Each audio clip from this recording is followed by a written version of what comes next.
గోవింద గోవింద గోవింద గోవింద.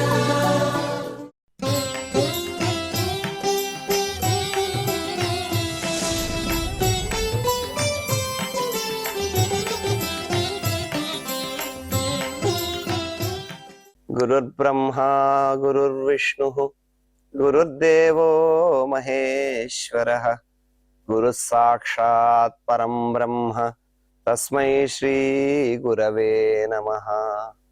సుగ్రీవాదియుతం శ్రీశం భస్మాంగావృతమీశ్వరం మహేశ్వర సమం ధ్యాయేత్ కిష్కింధాకాండ ఉత్తమే. శ్రీరామచంద్ర పరబ్రహ్మణే నమః. అథ శ్రీమద్ రామాయణే ఆదికావ్యే కిష్కింధాకాండే చతుర్థ సర్గః. కరిష్యతి స సాహాయ్యం యువయోర్భాస్కరాత్మజః సుగ్రీవః సహ చాస్మాభిః సీతాయాః పరిమార్గణే. రామచంద్ర ప్రభువు సుగ్రీవుని శరణు కోరుతున్నాడు అని లక్ష్మణస్వామి చెప్పగా హనుమంతుడు శాంతమైనటువంటి వచనాలు పలుకుతూ సుగ్రీవుడు కూడా మీలాంటి వారిని భాగ్యవశం చేతనే దర్శనాన్ని చేయగలిగాడయ్యా, సుగ్రీవుడు తప్పనిసరిగా మీలాంటి వారిని కలవాలి అని చెప్పి సుగ్రీవుడు వాలితో ఉన్న శత్రుత్వం చేత తన భార్యను రాజ్యాన్ని కోల్పోయి అరణ్యాలలో ఏ విధంగా సంచరిస్తున్నాడు భయంతో అన్న విషయాన్ని చెప్పాడు. అలా చెప్పి కనుక భాస్కరాత్మజ సూర్యుని కుమారుడైనటువంటి సుగ్రీవుడు, సూర్యుని యొక్క కుమారుడైనటువంటి సుగ్రీవుడు అస్మాభిస్ సహా సీతాయాః పరిమార్గణే యువయోహో సాహాయ్యం కరిష్యతి. ఇక్కడ సుగ్రీవుడు ఏ విధంగా మీకు సహాయం చేయగలడయ్యా అంటే అస్మాభిహి సహా, మాతో అంటే ఆయన సుగ్రీవుని వద్ద ఉన్నటువంటి వానరులందరితో కూడా కలిసి సీతాయా పరిమార్గణే సీతమ్మను వెతకటయందు యువయోహో సాహాయ్యం కరిష్యతి, మీకు సహాయం చేస్తాడయ్యా అని. అంటే సుగ్రీవుని యొక్క సహాయం, సుగ్రీవునికి కూడా రామలక్ష్మణుల యొక్క అవసరం ఉన్నది అనేటటువంటి అంశాన్ని చెబుతూ ఉన్నాడు. ఇక్కడ ప్రస్తుతం సుగ్రీవుడు ఉన్నటువంటి స్థితికి వీరి స్నేహం గనక తోడైతే సుగ్రీవుడు రాజ్యాన్ని పొందవచ్చు, జయాన్ని పొందవచ్చు. తద్వారా సీతమ్మ అన్వేషణకు సుగ్రీవుడు కూడా తప్పకుండా మా అందరితో కలిసి ప్రయత్నం చేస్తాడు, సుగ్రీవుడు జయాన్ని పొందుతాడు అనేటటువంటి విషయాన్ని చెబుతూ ఉన్నారు హనుమంతుల వారు లక్ష్మణ స్వామితో. అలా చెబుతూ ఇత్యేవ ముక్త్వా హనుమాన్ శ్లక్ష్ణం మధురయా గిరా బభాషే శోభిగచ్చేమ సుగ్రీవమితి రాఘవం. ఇలా పరస్పరం వీరి మాటలవుతున్నాయి, మాట్లాడుకుంటూ ఉన్నారు. సుగ్రీవుడి యొక్క అవసరాన్ని హనుమంతుడు లక్ష్మణ స్వామితో చెబుతున్నాడు. అలాగే రాముడు లక్ష్మణుడు కూడా సుగ్రీవుని యొక్క సహాయాన్ని కోరుతూ ఉన్నారు. ఇలా ఉండగా హనుమాన్ మధురయాగిరా, హనుమంతుడు తన మధురమైనటువంటి మాటలతో ఇత్యేవం శ్లక్ష్ణయా ఉక్త్వా, ఈ విధంగా మృదువుగా పలికి సుగ్రీవుడు కూడా మిమ్మల్ని స్నేహాన్ని అపేక్షిస్తూ ఉన్నాడు, సుగ్రీవుడు కూడా మీ స్నేహాన్ని కాంక్షిస్తున్నాడు అనేటటువంటి విషయాన్ని మృదువుగా చెబుతూ సాధు మంచిది, ఇక మనం సుగ్రీవం గచ్చామహ ఇది రాఘవం భవాషే, ఇక మనం సుగ్రీవుని వద్దకు వెడదాము అని చెప్పి రామచంద్రుడితో అంటూ ఉన్నాడు స్వామి హనుమ. ఎందుకయ్యా అంటే రామలక్ష్మణులతో సుగ్రీవునికి స్నేహాన్ని కలిగించాలి. లక్ష్మణస్వామి కూడా రామచంద్రుడు సుగ్రీవుడితో స్నేహం చేసుకోవాలని అనుకుంటున్నాడనే విషయాన్ని చెప్పారు, వారు సుముఖంగా ఉన్నారు. కాబట్టి సుగ్రీవునితో స్నేహం చేసుకుందాం అన్నటువంటి లక్ష్మణుని మాటలు ఆనందాన్ని కలిగిస్తూ ఉన్నాయి కనుక వెంటనే వీరిని సుగ్రీవుని వద్దకు తీసుకువెళ్ళాలి. కాబట్టి ఆయన అన్నారు వెంటనే సుగ్రీవుని వద్దకు వెడదాము అని చెప్పి రామచంద్రుడితో అంటూ ఉన్నారు. అలా అంటూ ఏవం బ్రువాణం ధర్మాత్మా హనుమంతం సలక్ష్మణ ప్రతిపూజ్య యథా న్యాయం ఇదం ప్రోవాచ రాఘవం. ధర్మాత్మ సహలక్ష్మణ, ధర్మాత్ముడైనటువంటి ఆ లక్ష్మణ స్వామి ఏవం బ్రువంతం హనుమంతం యథాన్యాయం ప్రతిపూజ్య, ఈ విధంగా చక్కగా మాట్లాడుతూ సుగ్రీవుడి వద్దకు వెడదామని చెబుతున్నటువంటి హనుమంతుని తగిన విధంగా యథావిధి, తగిన విధంగా యథాన్యాయం ప్రతిపూజ్య, తగిన విధంగా ఆయన గౌరవించి రాఘవం ఇదం వాక్యం ప్రోవాచ, రామచంద్రుడితో ఇలా పలుకుతూ ఉన్నాడు లక్ష్మణస్వామి. ఎందుకంటే స్వామి హనుమ పలికినటువంటి వాక్యములు, వాటి తీరు, అలాగే హనుమంతుడు వెంటనే సుగ్రీవుని కలుద్దామనేటటువంటి, అంటే తాము వచ్చినటువంటి కార్యము ఏదైతే ఉందో అది నెరవేరేటటువంటి ప్రయత్నం హనుమంతుని ద్వారా జరుగుతోంది కనుక సుగ్రీవునితో స్నేహం చేయించగలగడానికి చేయించాలి అని చెప్పి హనుమంతుడు వచ్చాడు కనుక ఆ మాటలకు సంతోషించినటువంటి లక్ష్మణ స్వామి హనుమను తగిన విధంగా గౌరవించి ఈ విధంగా రామచంద్ర ప్రభువుతో అంటూ ఉన్నాడు. కపి కథయతే హృష్టః యథాయం మారుతాత్మజః కృత్యవాన్ సోపి సంప్రాప్తః కృతకృత్యోసి రాఘవ. ఓ రాఘవ, ఓ రామచంద్ర, ఈయన మారుతాత్మజః అయం కపిః, మారుత కుమారుడైనటువంటి పవన కుమారుడైనటువంటి ఈ వానరుడు హృష్టః, మనం చెప్పినటువంటి మాటల చేత చాలా సంతోషాన్ని పొందిన వాడై ఉన్నాడు. చాలా సంతోషంగా మాట్లాడుతూ ఉన్నాడు. యథా కథయతే సహ కృత్యవాన్ అసి, ఆయన ఏ విధంగా మాట్లాడుతున్నాడు అనంటే ఆయన మాట్లాడుతున్నటువంటి మాటలు చూస్తే ఆయన ఏదో పని మీద వచ్చినట్టుగా ఉంది మన దగ్గర. కృత్యవాన్ అసి, మనతో ఏదో పని ఉండే వచ్చినటువంటి వాడుగా ఉన్నాడు. మనం పలికినటువంటి మాటలు విని చాలా సంతోషాన్ని పొంది ఉన్నాడు. అంటే సుగ్రీవుడు కలవడము, సుగ్రీవునితో స్నేహం అనేటటువంటిది పరస్పరము కూడా, అంటే ఇటు మీరు అదే విధంగా సుగ్రీవుడు వీరిద్దరూ కూడా కృతకృత్యులు అయ్యేటటువంటి విధంగా ఉంది. అలా ఇద్దరము కూడా కృతకృత్యులం అవుతాం కనుక ఈయన మాట బట్టి చూస్తే సుగ్రీవునికి కూడా మీ అవసరం ఉందని తెలుస్తోంది. కాబట్టి సీతాన్వేషణకు వీరు నిజంగా తోడ్పడతారు అనేటటువంటి అంశం ఇందులో అర్థమవుతోంది అని చెప్పుకుంటున్నారు. ఎందుకయ్యానంటే సుగ్రీవుడు కూడా రామలక్ష్మణులతో స్నేహం చేసుకోవడం వల్ల ఆయన ధన్యత పొందుతారు, ఉభయులు కూడా వీరిద్దరూ కృతకృత్యులు అవుతారు.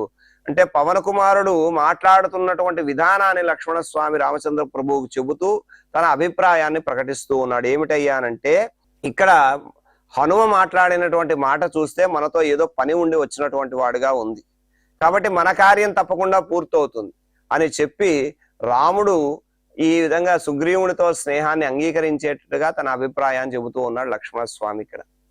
ఇక్కడ ఏమిటి అనంటే ఇప్పటి వరకు కూడా రామలక్ష్మణులకు ఒక సందేహం ఉండిపోయింది. ఏమిటి అంటే సుగ్రీవునితో స్నేహం చేసుకోవాలి అనేటటువంటిది ఎప్పటి వరకైతే స్వామి హనుమ సుగ్రీవుని వృత్తాంతం చెప్పలేదో, సుగ్రీవుడి వృత్తాంతం తెలుపనంత వరకు కూడా కేవలం సుగ్రీవుడి నుంచి ఉపకారాన్ని పొందాలేమో అనేటటువంటి ఒక సందేహం ఉండిపోయింది. ఎప్పుడైతే సుగ్రీవుని యొక్క వృత్తాంతం తెలిసి ఆయన కూడా రాజ్యాన్ని కోల్పోయి, ఆయన భార్యను కోల్పోయి, రాజ్యాన్ని కోల్పోయి అరణ్యాలలో తన అన్న అయినటువంటి వారికి భయపడి ఉన్నాడు అని తెలిసిందో, అలా ప్రత్యుపకారము అనేటటువంటిది, అంటే సుగ్రీవునికి ప్రత్యుపకారం చేయకుండగా ఉపకారం పొందడం ఎలాగా అని చెప్పి ఆలోచిస్తున్న వీరిద్దరూ కూడా ప్రత్యుపకారం చేసి, అంటే ఉపకారం చేసి ప్రత్యుపకారము, ఈ విధంగా ఉపకారము ద్వారా ఉభయులు కూడా ఉపకార ప్రత్యుపకారములు చేసుకొని వారి యొక్క కార్యములు నెరవేర్చుకునేటటువంటి అవకాశం దొరికింది అని చెప్పి లక్ష్మణ స్వామి సంతోషిస్తూ ఉన్నాడు. ఎందుకంటే హనుమ సుగ్రీవుడు ఎందుకు కాంక్షిస్తున్నాడు అనేటటువంటి అవసరాన్ని చెప్పాడు కనుక సుగ్రీవుడి హనుమంతుడి మాటల ద్వారా వారి యొక్క సంశయం తీరింది. కాబట్టి ఉపకార ప్రత్యుపకారాలు చేసుకొని వీరిరువురు కూడా, ఇటు రామచంద్ర ప్రభువు అలాగే సుగ్రీవుడు, వీరిద్దరూ కూడా చక్కగా జయాన్ని పొందుతారు, వారి యొక్క కార్యములు చక్కగా పూర్తవుతాయనేటటువంటి విషయంలో లక్ష్మణ స్వామి సంతోషించి హనుమంతి మాటలు విన్నటువంటి వాడై లక్ష్మణ స్వామి ఇలా అంటూ ఉన్నాడు. ప్రసన్న ముఖవర్ణశ్చ వ్యక్తం హృష్టశ్చ భాషతే నానృతం వక్ష్యతే వీరః హనుమాన్ మారుతాత్మజః. అన్నా రామచంద్ర, హనుమంతుని యొక్క మాటలు ఏ విధంగా ఉన్నాయి అనంటే వ్యక్తం ప్రసన్న ముఖవర్ణశ్చ హృష్టశ్చ భాషతే, స్పష్టంగా ఉన్నాయి. వ్యక్తం అంటే స్పష్టంగా ఉన్నాయి, అందులో ఏ సందేహానికి కూడా తావు లేదు. తాను ఎందుకు వచ్చాడు, తాను ఎవరు పంపగా వచ్చినటువంటి వాడు, ఏ కార్య నిమిత్తం వచ్చాడు అనేటటువంటి అంశాలన్నీ కూడా ప్రసన్న ముఖవర్ణశ్చ, ప్రసన్నమైనటువంటి ముఖవర్ణం కలిగిన వాడై ఆనందంతో, హృష్టశ్చ పరమ సంతోషంతో మాట్లాడుతూ ఉన్నాడు. అంత సంతోషంగా మాట్లాడేటటువంటి ఈయన ముఖం కూడా చాలా ప్రసన్నంగా ఉంది. కాబట్టి ఈయన మాట్లాడుతున్నవేవి కూడా మనల్ని వంచడానికి మాట్లాడుతున్నటువంటి మోసపు మాటలు కావయ్యా, ఇవన్నీ కూడా యథార్థములే. ఎందుకంటే ఈయన మోసం చేస్తున్నాడు అని ఈయన మాటలు తెలియజేస్తాయేమో అని చూస్తే ఆయన ముఖ కవళికలు, ఆయన ఇంగితము, అంటే శారీరకమైనటువంటి భాష కూడా ఈయన మాటకు అనుగుణంగానే ఉన్నది. అంటే మాటల ద్వారా మోసం చేయొచ్చు, కానీ ఇంగితం ఏదైతే ఉందో ఆ ఇంగితం అంతరార్థాన్ని బహిర్గతం చేస్తుంది. కనుక మాటల ద్వారా మనం చెప్పేటటువంటివి వంచన మాటలా లేకపోతే నిజమైనటువంటి మాటలా అని మన శారీరక కదలిక, దీన్నే బాడీ లాంగ్వేజ్ అని అంటాం, అది తెలియజేస్తుంది. కనుక ఈయన మాట్లాడుతున్నటువంటి తీరు, ఈయన యొక్క శరీర కదలికలు, ముఖ కవళికలు ఇవన్నీ కూడా ఈయన మాట్లాడుతున్నటువంటి మాటలు వంచన చేసేటటువంటివి కాదు, వీరు తప్పకుండా సీతాన్వేషణకు తోడ్పడతారు అనేటటువంటి విధంగా సందేహించడానికి వీలు లేకుండా స్పష్టంగా ఉన్నాయి. ఎందుకంటే మారుతాత్మజ హనుమాన్ అనృతం నవక్ష్యతే అని లక్ష్మణ స్వామి చెబుతూ ఉన్నారు. పవన కుమారుడైనటువంటి ఈ హనుమంతుడు అనృతం నవక్ష్యతే, అసత్యంగా ఏదీ కూడా పలకలేదయ్యా. చాలా ప్రసన్న వదనంతో స్పష్టంగా ఈయన మాటల్లో ఇది విషయం అనేటటువంటి స్పష్టత, అసత్యం అనేటటువంటిది ఏది కూడా లేకుండా చక్కగా మాట్లాడే మాటలు, అలాగే ఆయన ఇంగితము, ఈ రెండింటిని బట్టి చూస్తే ఈయన వంచన చేసేటటువంటి వాడు కాదు అనేటటువంటి అభిప్రాయాన్ని చెబుతూ ఉన్నాడు. కనుక హనుమంతుడు కోరిన విధంగా సుగ్రీవుని వద్దకు వెడదామని చెప్పి లక్ష్మణ స్వామి రామచంద్రుడితో అంటూ, తతస్సతు మహాప్రాజ్ఞః హనుమాన్ మారుతాత్మజః జగామాదాయ తౌ వీరౌ హరిరాజాయ రాఘవౌ. ఎప్పుడైతే లక్ష్మణ స్వామి రామచంద్రుడితో ఈ మాటలు అన్నాడో, అంటే హనుమంతుడు ఏ రకమైనటువంటి అబద్ధం చెప్పటం లేదు, వంచన లేదు, వీరు తప్పకుండా సీతాన్వేషణ కార్యక్రమంలో మనకు సహాయం చేస్తారయ్యా ఆ కార్యంలో అనేటటువంటి మాట చెప్పినప్పుడు, తతః ఆ మాట విన్న తరువాత మహాప్రాజ్ఞః మారుతాత్మజః సహ హనుమాన్, గొప్ప బుద్ధిమంతుడైనటువంటి వాడు, బుద్ధిమంతుల్లో శ్రేష్ఠుడైనటువంటి వాడు. ఎందుకంటే ఈ మాటలన్నీ విన్న తరువాత చాలా ఆనందంతో ఉన్నాడు. వీరిద్దరూ కూడా తప్పనిసరిగా సుగ్రీవుడితో స్నేహం చెయ్యాలి అని కోరుకుంటూ ఉన్నారు. కనుక వెంటనే ఈయనేం చేశాడు, వాయుపుత్రుడైనటువంటి ఆ హనుమంతుడు వీరౌ తౌ రాఘవౌ హరిరాజాయ ఆదాయ జగామ, ఆ వీరులైనటువంటి రామలక్ష్మణులు ఇద్దరిని కూడా తీసుకొని అక్కడ సుగ్రీవుని కలవడం కోసం హరిరాజాయ వానరరాజు అయినటువంటి సుగ్రీవుని వద్దకు తీసుకొని వెళ్ళాడు అని అంటారు. అంటే హనుమంతుడు కార్యాన్ని సాధించాలి అనే సాధించినటువంటి సంతోషంతో ఉన్నాడు. తాను వచ్చినటువంటి పని నెరవేరింది, రామలక్ష్మణులు ఇద్దరూ కూడా సుగ్రీవుని చూడాలనుకుంటున్నారు. ఇలా చాలా సంతోషంతో వాళ్ళు మాట్లాడుతున్నటువంటి మాటలు విని ఆనందంతో ఉన్నాడు. కనుక వెంటనే సుగ్రీవుని వద్దకు వెడదామని చెప్పాడు. మహాప్రాజ్ఞుడు కనుక వారిద్దరిని సుగ్రీవుని వద్దకు తీసుకుని వెళ్ళడానికి సిద్ధపడ్డాడు. ఎలా వెళ్ళాడయ్యా, భిక్షు రూపం పరిత్యజ్య వానరం రూపమాస్థితః పృష్ఠమారోప్య తౌ వీరౌ జగామ కపికుంజరః. రామలక్ష్మణులను సుగ్రీవుని వద్దకు తీసుకెళ్ళడానికి సిద్ధపడినటువంటి కపికుంజరః, వానర శ్రేష్ఠుడైనటువంటి స్వామి హనుమ భిక్షు రూపం పరిత్యజ్య, అంటే వచ్చినటువంటి వారు కొత్తవారు కనుక వారి దగ్గర విషయాలను సంగ్రహించడానికి సామాన్యమైన రూపంలో వెళ్ళమని సుగ్రీవుడు చెప్పాడు. అలా సామాన్యమైనటువంటి రూపంలో ఏదో ఒక మారువేషం వేసుకొని వెళ్ళాలి కనుక తాను భిక్షు రూపాన్ని ధరించి వచ్చాడు. అలా భిక్షు రూపంలో వచ్చిన వాడు వృత్తాంతాన్ని అంతటినీ కూడా తెలుసుకొని రామలక్ష్మణులు సుగ్రీవునితో స్నేహం చేయడానికి సుముఖంగా ఉన్నారనేటటువంటి విషయం తెలిసి ఆయన వద్దకు తీసుకొని వెళ్ళడానికి సిద్ధపడ్డాడు. కనుక భిక్షు రూపం పరిత్యజ్య, తాను మారువేషంలో వచ్చినటువంటి భిక్షు రూపాన్ని విడిచిపెట్టి వానరం రూపం ఆస్థితః, తన సహజమైనటువంటి వానర రూపాన్ని ధరించినటువంటి వాడై తౌ వీరౌ పృష్ఠమారోప్య, వీరులైనటువంటి ఆ రామలక్ష్మణులు ఇద్దరినీ కూడా తన వీపు మీద భుజాల మీద కూర్చుండబెట్టుకొని హనుమంతుడు వానర రూపుడై తాను సుగ్రీవుని వద్దకు రామలక్ష్మణుని తీసుకుని వెళ్ళాడు. ఇక్కడ జగద్రక్షకుడైనటువంటి పరమాత్మను వహిస్తూ ఉన్నాడు ఆంజనేయ స్వామి. సమస్త లోకాలను కూడా రక్షించేటటువంటి వాడని లక్ష్మణ స్వామి ఆ రామచంద్రుని యొక్క గొప్ప గుణాలన్నింటినీ కూడా కీర్తన చేశాడు. అలాంటి సర్వజగద్రక్షకుడైనటువంటి పరమాత్మను వహించినటువంటి వాడు, పరమాత్మను వహించగలిగేటటువంటిది మంత్రము కనుక ఆంజనేయ స్వామి మంత్రము అని అంతరార్థం చెబుతారు. కనుక ఈ విధంగా ఆంజనేయ స్వామి రామలక్ష్మణులిద్దరినీ కూడా తన భుజాల మీద ఎక్కించుకొని వెడుతూ ఉన్నటువంటి ఆ హనుమన్ చెబుతూ ఉన్నారు, సతు విపుల యశా కపి ప్రవీరః పవనసుతః కృతకృత్యవత్ ప్రహృష్టః గిరివరమురు విక్రమ ప్రయాతః సశుభమతి సహ రామ లక్ష్మణాభ్యాం. విపుల యశః, విశాలమైనటువంటి గొప్ప కీర్తి కలిగినటువంటి వాడు. కపిప్రవీర వానర శ్రేష్ఠుడు. సహ పవనసుత ఆ పవన కుమారుడైనటువంటి హనుమంతుడు కృతకృత్యవత్ సాధింపబడినటువంటి కార్యము, తాను ఏ పని నిమిత్తమైతే వచ్చాడో ఆ పని చక్కగా సానుకూలంగా సాధించగలిగాడు కనుక కృతకృత్యవత్ అని అన్నారు. అలా సాధించినటువంటి కార్యం గలవాని వలె ప్రహృష్ట చాలా సంతోషాన్ని పొంది ఉన్నాడు. అంటే తాను వచ్చినటువంటి పని నెరవేరిందన్నటువంటి సంతోషంతో రామలక్ష్మణులను సుగ్రీవుని వద్దకు తీసుకువెడుతూ ఉన్నాడు. అలా తను సుగ్రీవుడు ఏ విధంగా అయితే ఆజ్ఞాపించాడో, సుగ్రీవుని యొక్క అభిప్రాయం ఏమిటో, సుగ్రీవుని యొక్క మాటలేమిటో వాటన్నింటినీ కూడా తాను నెరవేర్చానన్నటువంటి ఆనందంతో రామలక్ష్మణులను తీసుకొని వెడుతూ ఉన్నాడు కనుక శుభమతి, శుభమైనటువంటి బుద్ధి కలిగిన వాడు. ఉరు విక్రమ గొప్ప పరాక్రమం కలిగినటువంటి సహా ఆ హనుమంతుడు రామలక్ష్మణాభ్యాం సహ గిరివరం ప్రయాత రామలక్ష్మణులతో కూడా కలిసి శ్రేష్టమైనటువంటి ఆ పర్వతాన్ని చేరాడయ్యా అని అన్నారు. రామలక్ష్మణులు ఇద్దరూ కూడా సుగ్రీవుని కలుద్దామని చెప్పి, సుగ్రీవుని కలవడం కోసం అని చెప్పి అంగీకరించిన వెంటనే పరాక్రమవంతుడు మంగళప్రదమైనటువంటి బుద్ధి గల వానర శ్రేష్ఠుడైనటువంటి హనుమంతుడు తాను వచ్చిన కార్యం సఫలమైందన్నటువంటి ఆనందంతో వారిద్దరిని భుజముల మీద ఎక్కించుకొని శ్రేష్టమైనటువంటి ఋష్యమూక పర్వతాన్ని చేరాడు. ఇలా రామలక్ష్మణులు ఇద్దరిని కూడా భుజముల మీద ఎక్కించుకొని ఋష్యమూక పర్వతం చేరాడు అన్న వాక్యంతో 4వ సర్గం ముగుస్తుంది. ఇది శ్రీమద్ రామాయణే ఆది కావ్యే కిష్కింధాకాండే 4థ సర్గః.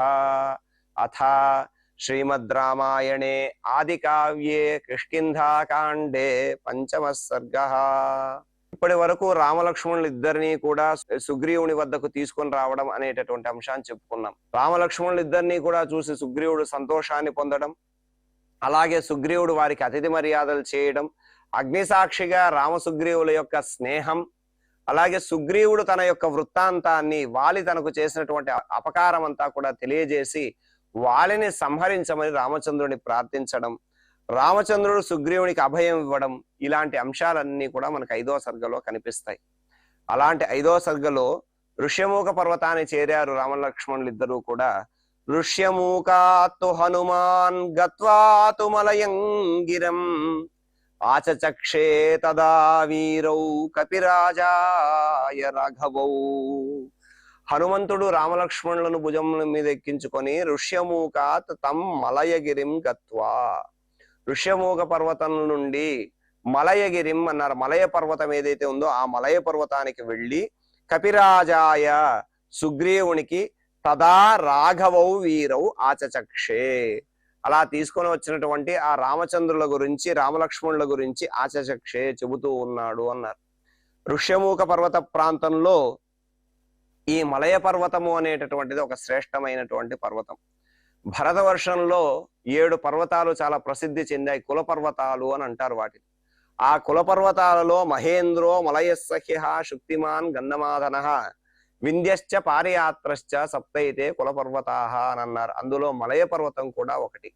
అలాంటి శ్రేష్టమైనటువంటి ఆ మలయ పర్వతము నిరంతరము కూడా చక్కగా శోభిల్లుతూ, చందన వృక్షాలతో శోభిల్లుతూ ఆ చందనముల యొక్క గాలి చేత సుగంధభరితమై నిండి ఉంటుందట.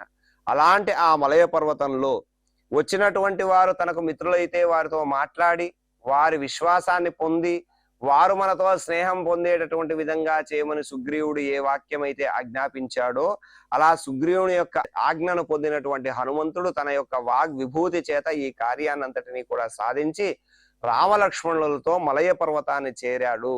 అలా రామలక్ష్మణులను మలయ పర్వతం మీద ఉంచి సుగ్రీవునికి వారి యొక్క వివరాన్ని తెలియజేస్తున్నాడు అని 5వ సర్గం మొదలవుతుంది. ఈ విధంగా స్వామి హనుమ యొక్క ఏదైతే కృత్యములు ఉన్నాయో ఆ కృత్యములన్నీ కూడా కృతకృత్యత అంటే తాను సాధించినటువంటి కార్యం ఏదైతే ఉందో ఆ కార్యమును తెలియజేసేటటువంటి శ్లోకాలను మనం చక్కగా పారాయణ చేసుకుందాం. కరిష్యతి ససాహాయ్యం యువయోర్భాస్కరాత్మజః సుగ్రీవః సహచాస్మాభిః సీతాయాః పరిమార్గణే ఇత్యేవముక్త్వా హనుమాన్ శ్లక్ష్ణం మధురయా గిరా బభాషే సోభిగచ్చేమ సుగ్రీవమితి రాఘవం. ఏవం బ్రువాణం ధర్మాత్మా హనుమంతం సలక్ష్మణః ప్రతిపూజ్య యథాన్యాయం ఇదం ప్రోవాచ రాఘవం. కపిః కథయతే హృష్టః యథాయం మారుతాత్మజః కృత్యవాన్ సోపి సంప్రాప్తః కృతకృత్యోసి రాఘవ. ప్రసన్నముఖవర్ణశ్చ వ్యక్తం హృష్టశ్చ భాషతే నానృతం వక్ష్యతే వీరః హనుమాన్ మారుతాత్మజః. తతః సతు మహాప్రాజ్ఞః హనుమాన్ మారుతాత్మజః జగామాదాయ తౌ వీరౌ హరిరాజాయ రాఘవౌ. భిక్షురూపం పరిత్యజ్య వానరం రూపమాస్థితః పృష్ఠమారోప్య తౌ వీరౌ జగామ కపికుంజరః. సతు విపులయశాః కపిప్రవీరః పవనసుతః కృతకృత్యవత్ ప్రహృష్టః గిరివరమురు విక్రమ ప్రయాతః సశుభమతిః సహ రామలక్ష్మణాభ్యాం. ఇతి శ్రీమద్ రామాయణే ఆదికావ్యే కిష్కింధాకాండే చతుర్థ సర్గః. అథ శ్రీమద్ రామాయణే ఆదికావ్యే కిష్కింధాకాండే పంచమః సర్గః. ఋష్యమూకాత్తు హనుమాన్ గత్వా తు మలయం గిరం ఆచచక్షే తదా వీరౌ కపిరాజాయ రాఘవౌ. ఇతి శ్రీమద్ రామాయణే ఆదికావ్యే కిష్కింధాకాండే పంచమ సర్గే శ్లోకరత్నం. ఈ విధంగా రామలక్ష్మణులు ఇద్దరూ కూడా ఋష్యమూక పర్వతంలోని మలయ పర్వతం చేరారు సుగ్రీవుని కలవడానికి అనేటటువంటి అంశంతో చక్కగా 5వ సర్గను ప్రారంభం చేసుకున్నాం. ఇప్పుడు ఈ కార్యక్రమాన్ని క్షమా ప్రార్థనలతో మంగళాంతంగా పూర్తి చేసుకుందాం. యదక్షర పదభ్రష్టం మాత్రాహీనం చ యద్భవేత్ తత్సర్వం క్షమ్యతాం దేవ నారాయణ నమోస్తుతే. కాయేన వాచా మనసేంద్రియైర్వా బుద్ధ్యాత్మనా వా ప్రకృతే స్వభావాత్ కరోమి యద్యత్ సకలం పరస్మై నారాయణాయేతి సమర్పయామి. శ్రియకాంతాయ కళ్యాణ నిధయే నిధయేర్థినాం శ్రీవేంకట నివాసాయ శ్రీనివాసాయ మంగళం.